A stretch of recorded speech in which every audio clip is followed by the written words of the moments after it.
Yeah, it's great to be here. Hello, everybody. I can't see you, but I know you're there. Yes, they're out there in the world. All right, Caroline, tell us a couple things about yourself. I know you have like a presentation, and feel free to just kind of tell us what you want us to know. Well, I'm a painter. I live in Chicago. I'm from the Midwest. I went to school in the Midwest at the University of Minnesota. Lived in Minnesota for a long time, probably 15 years. And I moved to Chicago in 2017.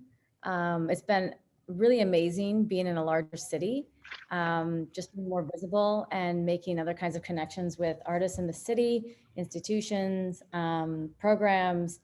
I'm also a professor at Northwestern, so I teach painting, and I just started there recently. So it still feels like these last 3 years have been like a lot of momentum, a lot of interesting things have unfolded, and it's been pretty exciting.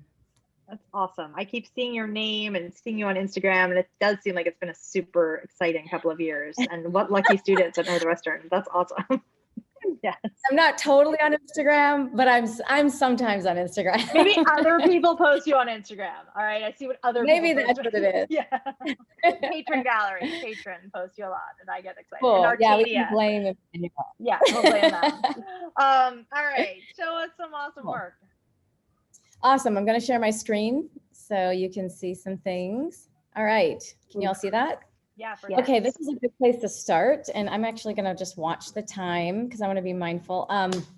So these are works on paper. And early on in my practice, I'm an abstract painter. So I was really interested in thinking about where are the borders of this language, this visual language that I'm interested in conveying.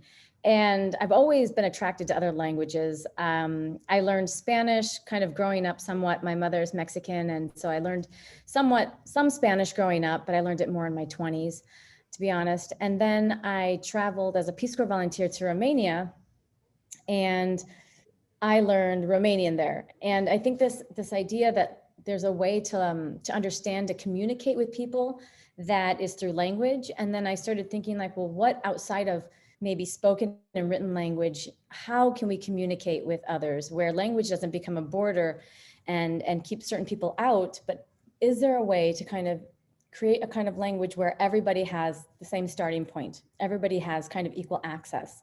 And so I was really attracted to abstract painting for that reason. So what you're looking at here is an exhibition I had. These are a few of these works on paper. I work on 22 by 30 inch paper, and everything has a black ground. These were kind of some of the rules that I kind of came up with and thinking about rules that would isolate this practice and also give me kind of some rules to stay within. And so I had an all black ground. And for me, it was really this moment of thinking, I don't really understand how color operates in this context. I was so used to seeing colors against the context of white, the white canvas, white gesso. And so having black as a starting point was really just intriguing to me. And I thought, wow, I just have a lot of time before I can really get a handle on this. So I started making lots of works on paper, and it was around the time when I hit around 100 works on paper that I started to think about what would happen if I decided to produce other kinds of works from this collection. I started thinking of it as a repository, something that I could go back to like an archive. And thinking about producing other kinds of works from it was really interesting and exciting to me.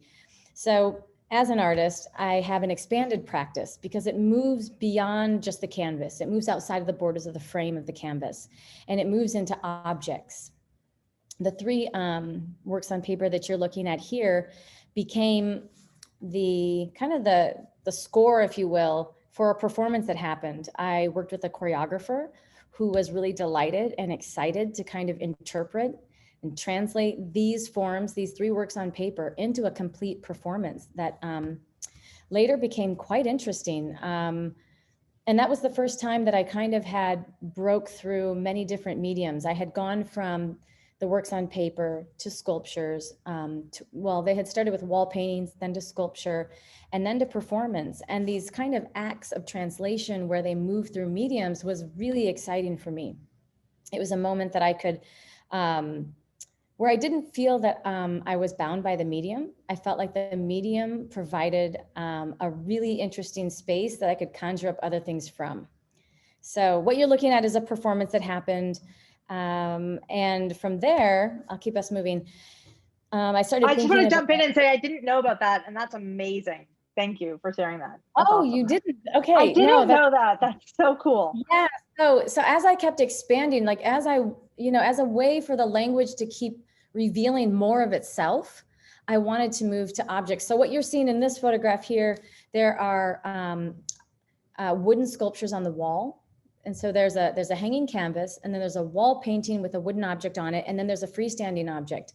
And this led to another performance that happened in that space. So these acts of translation, as I moved through from the 2-dimensional to the 3-dimensional to, to the installation, kind of the work coming together, and then a performance, that became the most exciting moment of my practice, I must say.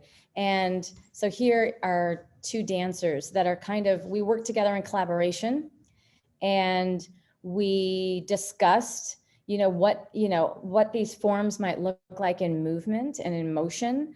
We worked a little bit long distance. And so that was really exciting to see it come together. And they ended up, the performance ends where the 2 bodies are kind of tucked inside these freestanding sculptures. And that was really interesting. I really appreciated another kind of interpretation of the work, in collaboration that allowed for that to happen. So that was really cool.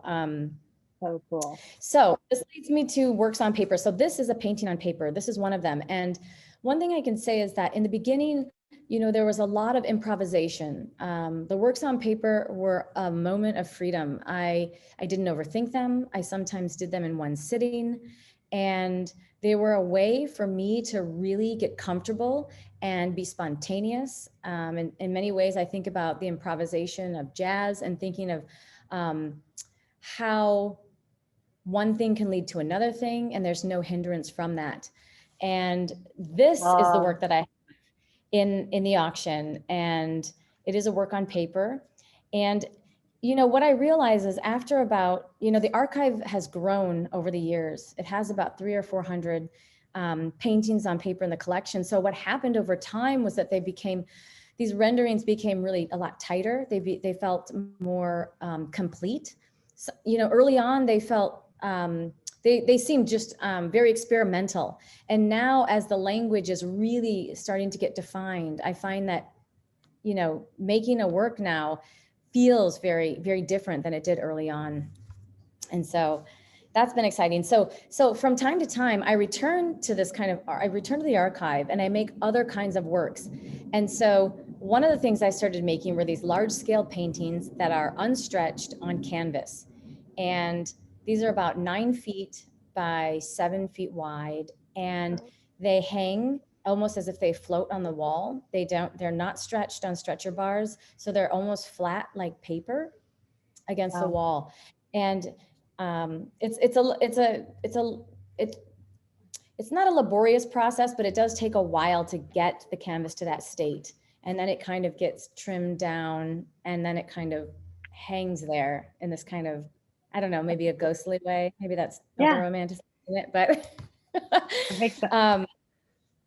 But yeah, they have quite a presence materially. And then more recently, I have been creating a lot of undershadows and underforms that give the sense that these objects or these shapes on the surface have maybe traveled through time, and that they have shifted and changed over time, almost as if a shadow has been cast.